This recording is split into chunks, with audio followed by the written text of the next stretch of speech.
ഇവിടെ ചികിത്സിച്ചാൽ ജീവഹാനി വന്നേക്കാം. ഇത് പറയുന്നത് കോന്നി മെഡിക്കൽ കോളേജിൽ വകുപ്പ് മേധാവിയാണ്. അദ്ദേഹത്തിന്റെ പേര് ശിവപ്രസാദ്.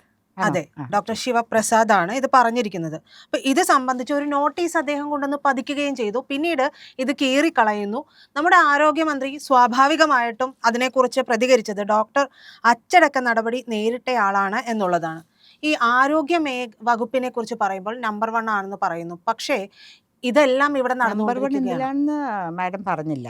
മരണനിരക്കിലാണോ, അല്ലെങ്കിൽ ചികിത്സയിലിരിക്കുമ്പോൾ ചികിത്സാ പിഴവിലാണോ, കത്രികകൾ ഉള്ളിൽ വയ്ക്കുന്നതിലാണോ എന്ന് പറഞ്ഞില്ല. ആരോഗ്യ മേഖല നമ്പർ 1 ആണെന്ന് മാത്രമേ പറഞ്ഞുള്ളൂ.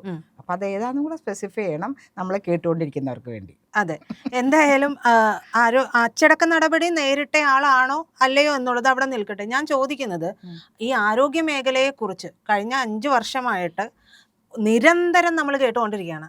ഈ കഴിഞ്ഞ ഇടക്കാണ് പെടലി വീണ എന്നൊരു പേര് പോലും വീഴുന്ന സംഭവങ്ങൾ ഉണ്ടായത്. അതെല്ലാം ഏത് സംഭവത്തെ തുടർന്നാണെന്ന് നമുക്ക് അറിയാം. ചിരിപ്പിക്കല്ലേ, എനിക്ക് മോണാക്ടൊക്കെ ഓർമ്മ വരും. പഴയ പെടലി വീണെന്നൊക്കെ പറഞ്ഞ് കേൾക്കുമ്പോൾ രാവിലെ തന്നെ നമ്മൾ ചിരിച്ചുകൊണ്ട് തുടങ്ങുന്ന. പിന്നെ ഒരു മിസ്റ്റേക്ക് ഇപ്പം പറഞ്ഞു, 5 വർഷമായിട്ടല്ല. ശ്രീമതി നമ്മളുടെ ശ്രീമതി ശൈലജ ഉണ്ടായിരുന്ന സമയത്ത് തന്നെ PPE കിറ്റൊക്കെ അന്വേഷിച്ച് അമേരിക്കയിൽ നിന്ന് ആൾക്കാർ വന്നു എന്ന് പറഞ്ഞ് അത്രയും നമ്മൾ ടെൻഷൻ അനുഭവിക്കുന്ന സമയത്ത് പോലും നമ്മൾ ചിരിച്ചു പോയിട്ടുണ്ട്. അപ്പോൾ ഈ പറയുന്നത് കാര്യങ്ങൾ കേരളത്തിൽ നമ്പർ 1 ആകുന്നത് വാചക കസരത്തിൽ മാത്രമാണെന്നൊരു ഇതും കൂടി ചിന്ത കൂടെ നമുക്കുണ്ടായാൽ നമ്മൾ കേൾക്കുന്ന ആൾക്കാരെയും കേരളീയരെയും ഒക്കെ തെറ്റ് പറയേണ്ടതില്ല. നാക്കുകൊണ്ട് ഏറ്റവും മേന്മ കാണിക്കുന്ന, അല്ലെങ്കിൽ ഏറ്റവും മോടി പറയുന്ന ഒരു സംസ്ഥാനത്തെ ചീഫ് മിനിസ്റ്ററും മറ്റ് മന്ത്രിമാരും ആണുള്ളത്. ഈ ഇടയ്ക്ക് ഞാനൊരു വെറുതെ ഇങ്ങനെ ഓടിച്ചു പോകുമ്പോൾ കണ്ടതാണ്, പൃഥ്വിരാജാണ് എനിക്ക് കമൻറ്റ് പറയുന്നത്. ഒരു കസേരയിൽ ഇരിക്കുന്നുണ്ട്, നെക്സ്റ്റ് എന്ന് പറയുമ്പോൾ ഒരു മന്ത്രി വന്ന് അദ്ദേഹത്തിൻ്റെ മന്ത്രി ഇതിൽ വരുന്ന ആൾക്കാരെക്കുറിച്ചും അത് എത്രമാത്രം മുന്നോക്കം പോയിരിക്കുന്നതിനെക്കുറിച്ച് ഒരു സെൻറ്റൻസ് പറയും. നെക്സ്റ്റ് എന്ന് പറയുമ്പോൾ അടുത്ത മന്ത്രി വന്ന് അദ്ദേഹത്തിൻ്റെ വകുപ്പിനെ കുറിച്ചുള്ള വീരശൂര പരാക്രമങ്ങൾ പറയും. ഇങ്ങനെ നെക്സ്റ്റ് എന്ന് കേട്ട് ശരിക്കും പറയുകയാണെങ്കിൽ നമ്മൾ സ്വർഗത്താണോ ജീവിക്കുന്നത് എന്ന് പോലും തോന്നും. പക്ഷേ പേപ്പറുകൾ കാണുമ്പോൾ, മീഡിയ കാണുമ്പോൾ, നമ്മളുടെ കൂട്ടുകാരിൽ നിന്ന് നമ്മൾ അറിയുമ്പോൾ, അല്ലെങ്കിൽ നമ്മൾ തന്നെ നേരിട്ടറിയുന്ന സംഭവങ്ങൾ വെച്ച് നോക്കുമ്പോൾ ഏറ്റവും പരിതാപകരമായ ഒരവസ്ഥയിലാണ് നമ്മളുടെ ഗവൺമെൻറ് സംവിധാനം ആരോഗ്യ മേഖലയിൽ മാത്രമല്ല എല്ലാ മേഖലയിലും പോകുന്നതെന്ന് നമുക്ക് മനസ്സിലാക്കാം. മുഖ്യമന്ത്രി അധികാരത്തിൽ വന്നപ്പോൾ പറഞ്ഞു ഓരോ ഫയലും ഓരോ ജീവിതമാണെന്ന്. തിരിഞ്ഞു നോക്കുന്നുണ്ടോ?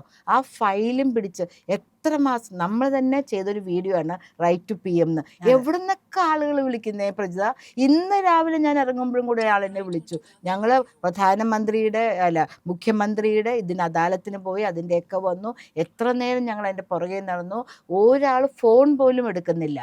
അപ്പോൾ ഇതും ഞങ്ങൾക്കൊന്ന് പറഞ്ഞു തരുമോ എന്ന് പറഞ്ഞിട്ട്. അപ്പോൾ ഇവർക്ക് ഒരു മോടി തോന്നുന്ന, അല്ലെങ്കിൽ നമുക്കൊരു ആകർഷകം തോന്നുന്ന പദ്ധതികൾ അവർ അനൗൺസ് ചെയ്യും. അത് കഴിഞ്ഞു. അതുകൊണ്ടൊപ്പം തന്നെ ചരമക്കുറിപ്പും എഴുതി വെച്ച്. നേരത്തെ പ്രജിത പറഞ്ഞില്ലേ, ഇവിടെ സർജറി ചെയ്താൽ സ്വമേധയാ സ്വന്തം താല്പര്യത്തിന് സർജറി ചെയ്യുകയാണ്. എന്തെങ്കിലും പറ്റിയാൽ, മരണം ഉൾപ്പെടെയുള്ള കാര്യങ്ങൾ പറ്റിയാൽ അതിൽ ഡോക്ടറെ കുറ്റപ്പെടുത്തില്ല എന്നൊക്കെ അദ്ദേഹം ഒരു വാചകത്തിൽ ഇതിൽ 7 കാര്യങ്ങളാണുള്ളത്. 1, തീവ്ര പരിചരണ വിഭാഗം സുസജ്ജമല്ല. 2, പരിശീലനം കിട്ടിയ ജീവനക്കാർ വേണ്ടത്ര ഇല്ല. ശസ്ത്രക്രിയാ മുറിയിൽ വിദഗ്ധരായ സഹപ്രവർത്തകരില്ല. പൊളിഞ്ഞു വീഴുന്ന പെയിന്റുകൾക്കുള്ളിൽ നിന്ന് ഒന്ന് നിർത്തണേ. ഇപ്പോൾ ഒരു നമ്പർ 1 ഫോസപ്സ്, നമ്പർ 1 സിസേഴ്സ് എന്നൊക്കെ പറയുമ്പോൾ നമ്പർ 1 ആണോ നമ്പർ 4 ആണോ എന്നൊക്കെ അറിയാൻ പറ്റുന്ന ഒരു സഹപ്രവർത്തകൻ, നഴ്സുമാരാണ് അതെടുത്ത് കൊടുക്കുന്നത്. അവരിങ്ങനെ കൈ കാണിക്കുമല്ലോ, കാരണം അവരുടെ കണ്ണ് മുഴുവൻ രോഗിയുടെ തുറന്നിട്ടിരിക്കുന്ന സർജറി ഭാഗത്തേക്കാണ് അവരുടെ കണ്ണ് മുഴുവൻ. അവരിങ്ങനെ കൈ കാണിക്കുമ്പോൾ എന്താണ് വെച്ച് കൊടുക്കണമെന്ന് അവരറിയില്ല.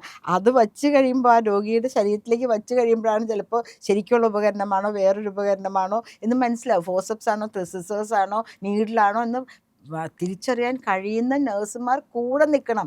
ഇവിടെയുള്ള മിടുക്കരായി പഠിച്ച് പാസ്സാവുന്ന ആരും തന്നെ ഇവിടെ നിൽക്കുന്നില്ല. നഴ്സുമാർ എല്ലാവരും തന്നെ അയർലൻഡിൽ ഏതെങ്കിലും ഫോറിൻ കൺട്രീസിലേക്കാണ് പോകുന്നത്. കാരണം നേഴ്സ് എന്ന് പറയുകയാണെങ്കിൽ മാലാഖയെ പോലെയാണ് അവരവിടെ പരിചരിക്കുന്നത്. ഡോക്ടർമാരെക്കാട്ടിലും കൂടുതൽ ബഹുമാനം നഴ്സുമാർക്കാണ് കൊടുക്കുന്നത്. കാരണം രോഗിയുടെ അടുത്ത് നിന്ന് പരിചരിക്കുന്നത്. നഴ്സുമാരാണ്.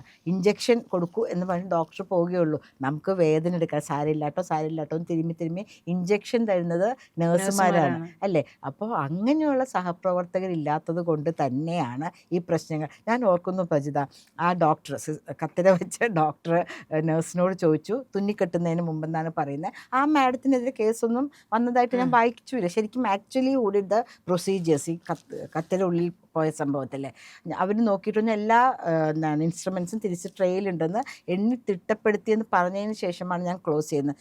ഇവർക്ക് കണ്ണടയെങ്കിലും വെച്ച് നോക്കാം, ഒരു വലിയ കത്തിരിയല്ലേ കിടക്കുന്നത്, ഈ അങ്ങോട്ടേക്ക് നോക്കിയിട്ട് തന്നെയല്ലേ അവർ സ്റ്റിച്ചിടുന്നത്. അപ്പോഴും അവർ കത്തിര കണ്ടില്ലേ, ഇത്രയുള്ള സാധനമായിരുന്നില്ല. അതാ പറഞ്ഞ, ഒരു ചെറിയ അരിമണിയോ കടുകുമണിയോ പോലെ ഒരു സാധനമല്ല ഉള്ളിലിട്ട്, ഇത്രയും വലിയൊരു കത്തിരി അവിടെ കിടക്കുമ്പോൾ നേഴ്സിന് പറഞ്ഞാൽ വിശ്വസിച്ച് തുന്നിക്കെട്ടിയെന്ന് പറയുമ്പോൾ കണ്ണടച്ചാണ് അവർ തുന്നിക്കെട്ടിയത്.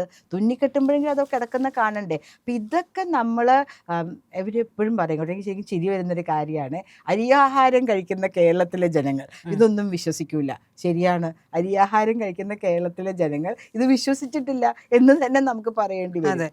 ഇതിൽ മറ്റൊരു കാര്യം എന്ന് പറയുന്നത്, പൊളിഞ്ഞു വീഴുന്ന പെയിന്റുകൾക്കുള്ളിൽ അത് ഞാൻ എപ്പോഴും ആലോചിക്കുന്ന കാര്യം കേട്ടോ. അതിങ്ങനെ വീണ് കഴിഞ്ഞിട്ട് ചെറിയ ചെറിയ പാർട്ടിക്കിൾസ് ആയിരിക്കും, ചിലപ്പോൾ കണ്ണിൽ പെട്ടില്ല എന്നും വരും, അതിൽ നിന്ന് അണുബാധ ഉണ്ടാവില്ലേ.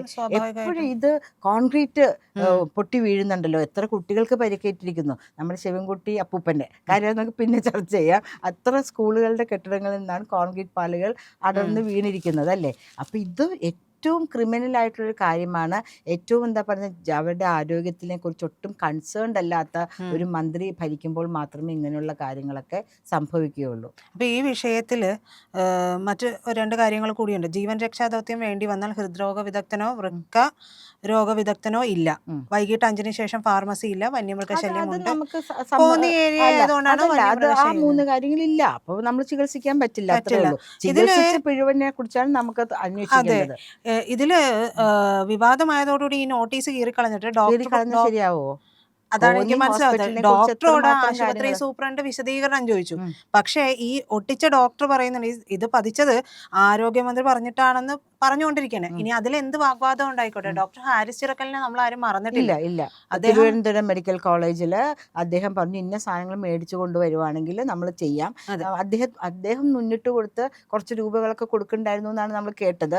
അങ്ങനെ തിരുവനന്തപുരം എന്ന് പറഞ്ഞാൽ കേരളത്തിൻ്റെ മെഡിക്കൽ കോളേജാണല്ലേ. എല്ലാവരും പോകുന്നത് അവിടെ ചികിത്സയ്ക്ക് വേണ്ടി തിരുവനന്തപുരം മെഡിക്കൽ കോളേജിൽ ഒന്ന് വിളിച്ചു പറയാമോ എന്ന് ചോദിച്ചാൽ എത്ര പേരാണ് നമ്മളെ വിളിക്കുന്നതെന്ന് അറിയാമോ, ചികിത്സയ്ക്കോ കട്ടിലിനൊക്കെ വേണ്ടിയിട്ട്. അവിടെയുള്ളൊരു പ്രമുഖനായ ഡോക്ടർ, അതും ഇവരുടെ സംഘടനയുടെ അനുഭാവിയായ ഡോക്ടർ, അല്ലെങ്കിൽ പറയാം കോൺഗ്രസ്സുകാരങ്ങനെ പറഞ്ഞു, BJPക്കാരുടെ പക്ഷക്കാരനാണെന്നൊക്കെ പറയാം. അങ്ങനെ ഒരു ഡോക്ടർ പറയുമ്പോൾ അതിനെ അവിശ്വസിക്കേണ്ട ആവശ്യമുണ്ടോ? ആ പറഞ്ഞ അദ്ദേഹം വില്ലനായി, അദ്ദേഹം സാമൂഹ്യ പ്രതിബദ്ധത ഇല്ലാത്ത ആളായി മാറി. ഇവർക്ക് എങ്ങനെ വേണമെങ്കിലും ട്വിസ്റ്റ് ചെയ്യാമല്ലോ. അദ്ദേഹം പറഞ്ഞത് ജനങ്ങൾക്ക് ഒരു ബുദ്ധിമുട്ടുണ്ടാകരുതെന്ന് വിചാരിച്ചും ഇവിടെ ഇന്ന കാര്യങ്ങളുടെ കുറവുണ്ടെന്നും ആ മന്ത്രിയോട് പല പ്രാവശ്യം പറഞ്ഞു, ഡിപ്പാർട്ട്മെൻറ്റിൽ അവരുടെ പ്രിൻസിപ്പൽ, അവരുടെ മെഡിക്കൽ കോളേജിൻ്റെ സൂപ്രണ്ടിനോടൊക്കെ പറഞ്ഞു എന്ന് പറഞ്ഞിട്ടും അതിന് മറുപടി കണ്ടില്ലെങ്കിൽ പിന്നെ അദ്ദേഹം ആരെയാണ് ആശ്രയിക്കുക? ഈ ആരോഗ്യമന്ത്രിക്ക് പലപ്പോഴും ധിക്കാരത്തോടു കൂടി മറുപടി പറയാനറിയാം. എന്നെ എൻ്റെ പാർട്ടിക്കാരെ സംരക്ഷിച്ചോളൂ എന്ന് പറഞ്ഞ് നാക്ക് വായിലെടുത്തിട്ടില്ല. പണി വന്ന് അത് പോട്ടെ, ഒരു കാര്യം പോട്ടെ, എന്നെ ആൾക്കൂട്ടമല്ല ആൺകൂട്ടമാണ് ആക്രമിച്ചത്. ആണും പെണ്ണും വ്യത്യാസമുണ്ട്. അത് കേട്ടിട്ട് എന്നെ പ്രജിത എനിക്ക് ചിരിച്ച് വയ്യാണ്ടായിപ്പോയി. ആൺകൂട്ടമാണ് എന്നെ ആക്രമിച്ചത്. ഞാനൊരു കൂട്ടത്തെയും കണ്ടില്ല. 2 പയ്യന്മാർ, 2 ശരിയാ, ഒന്നിൽ കൂടുതലാണെങ്കിൽ ഒരു കൂട്ടം എന്ന് പറയാവുന്ന അർത്ഥത്തിലായിരിക്കും അവർ പറഞ്ഞിട്ടുണ്ടാവുക. ഒരു മന്ത്രി, അതും ഈ എൻ്റെ പാർട്ടി എന്നെ സംരക്ഷിക്കും എന്ന് പറയുന്ന, പുരുഷനും സ്ത്രീയും തമ്മിൽ യാതൊരു വ്യത്യാസവും ഇല്ല എന്ന് പറയുന്ന മന്ത്രി ആൺകൂട്ടം എന്ന് പറയാമോ? അത് വകുപ്പിന്റെ വീഴ്ച മറച്ചു വെക്കാനുള്ള സകല പരിശ്രമവും നടന്നു എന്നുള്ളതാണ്. അങ്ങനെയല്ലേ നമ്മൾ അതിനെ വിലയിരുത്തുന്നത്? തീർച്ചയായിട്ടും ഏറ്റവും മോശമായിട്ടുള്ള എല്ലാ വകുപ്പും മോശം തന്നെ കേട്ടോ. ആരാണ് മെച്ചം മോശം എന്നുള്ളതിൻ്റെ ഒരു സർവേയാണ് ഇപ്പോൾ നമ്മൾ നടത്തിക്കൊണ്ടിരിക്കുന്നത്. അങ്ങനെ പറയുമ്പോൾ ആരോഗ്യം എന്ന് പറയുന്നത് ജനങ്ങൾക്ക് ഏറ്റവും ആവശ്യമുള്ള കാര്യമാണ്. ഭക്ഷണം പോലെ തന്നെ ഇപ്പോൾ കോവിഡ് സമയത്താണെങ്കിൽ പോലും ആൾക്കാർ പരക്കം പാഞ്ഞിരുന്നത് ഭക്ഷണത്തിനും ആരോഗ്യത്തിൻ്റെ പ്രശ്നങ്ങൾക്ക് മാത്രമേ അവർ വീട്ടിൽ നിന്ന് പുറത്തിറങ്ങിയിട്ടുണ്ടായിരുന്നുള്ളൂ. ആ സമയത്ത് ആരോഗ്യമന്ത്രിയിൽ നിന്നും നമ്മൾ കേൾക്കാൻ പാടില്ലാത്ത പ്രതികരണങ്ങളാണ് ഉണ്ടാകുന്നത്. അവർ ജനശ്രദ്ധ അകറ്റുവാൻ വേണ്ടി മികച്ച നാടക നടിക്കുള്ള അവാർഡ്, സിനിമാ നടി എന്ന് പോലും ഞാൻ പറയുന്നില്ല, നാടക നടിക്കുള്ള ഒരു അവാർഡിന് വേണ്ടിയിട്ട് അവർ പരിശ്രമിച്ചുകൊണ്ടിരിക്കുകയാണ്. ഇതൊക്കെ കണ്ടിട്ട് സഹിക്കുകയും ക്ഷമിക്കുകയും ചെയ്ത് ക്ഷമയുടെ നെല്ലിപ്പലക നമ്മുടെ തകർന്നിരിക്കുന്നു എന്ന് വേണം പറയാനായിട്ട്. ആരോഗ്യമില്ലാണ്ട് എന്താ ഉള്ളത്? പ്രത്യേകിച്ചും കോവിഡ് കഴിഞ്ഞ സമയത്ത് നിപ്പിൽ ആൾക്കാർ മരിക്കുന്നത്. ഇപ്പോൾ ഇന്നലെ 61 വയസ്സായ ഒരു ലേഡി, ഒരു ആരോഗ്യ പ്രശ്നം ഉണ്ടായിട്ടില്ല, പെട്ടെന്നൊരു സീഷർ പോലെ ഒന്ന് മരിച്ചു. കോവിഡിന് ശേഷം ഇത്രയും മാത്രം പ്രശ്നങ്ങൾ കൊണ്ട് നമ്മൾ കടന്നുപോയിക്കൊണ്ടിരിക്കുമ്പോൾ ആരോഗ്യത്തിനാണ് നമ്പർ 1 സ്ഥാനം കൊടുക്കേണ്ടത്. മന്ത്രി മന്ത്രി വിഭജന സമയത്ത് അതിൽ വന്നിരിക്കുന്ന മന്ത്രി തികഞ്ഞ പാളിച്ചയാണ് അവർ കാണിക്കുന്നത്. അല്ലെങ്കിൽ അവർക്കൊരു പ്രതിബദ്ധതയില്ല, സാമൂഹിക പ്രതിബദ്ധതയില്ല. തൻ്റെ മുഖം, തൻ്റെ സാരി, തൻ്റെ മുഖത്ത് വരുന്ന ഭാവങ്ങൾ, അതിനൊക്കെയാണ് ഇവർ ഏറ്റവും കൂടുതൽ മാർക്കുകൾ കൊടുക്കുന്നത്. ആ മുഖത്ത് മിന്നിമറിയുന്ന ഭാവങ്ങൾ ശ്രദ്ധിച്ചിട്ടുണ്ടോ? ഒരു മന്ത്രിക്ക് ചേർന്ന പോലെയല്ല അവർ സംസാരിക്കുന്നത്. ഒരു എമ്പതി ഇല്ല, ഒരു സിമ്പതി ഇല്ല അവരുടെ ഭാവങ്ങളിലും സംസാരത്തിലും. ഞാൻ എന്തോ വലിയ ആളാ, പെട്ടെന്ന് തല്ലിങ്ങനെ പൊങ്ങുന്ന ഒരിത് കാണണമല്ലേ? മോശമെന്നേ പറയാനുള്ളൂ. ഇവരൊന്ന് കാര്യങ്ങൾ, ഫയലുകൾ കൃത്യമായി പഠിക്കണം. എല്ലാത്തിനും ഞാൻ അന്വേഷണത്തിന് ഉത്തരവിടുന്നു. വേണ്ട, അന്വേഷണം കുറയ്ക്കൂ, അവരെല്ലാ സ്ഥലത്തും പോയി ഒന്ന് കാര്യങ്ങൾ മനസ്സിലാക്കൂ. അല്ലെങ്കിൽ അവരുടെ മുഖം ഫെമിലിയർ ആയതുകൊണ്ട് വേറെ ആരെങ്കിലും അയക്കൂ. അപ്പോൾ കറക്റ്റായിട്ടുള്ള ഇൻഫർമേഷൻ കിട്ടില്ല. രോഗിയായിട്ട് ചെന്നാൽ മതിയല്ലോ, കറക്റ്റ് ഇൻഫർമേഷൻ കിട്ടില്ലേ? അതാണ് ചെയ്യേണ്ടത്.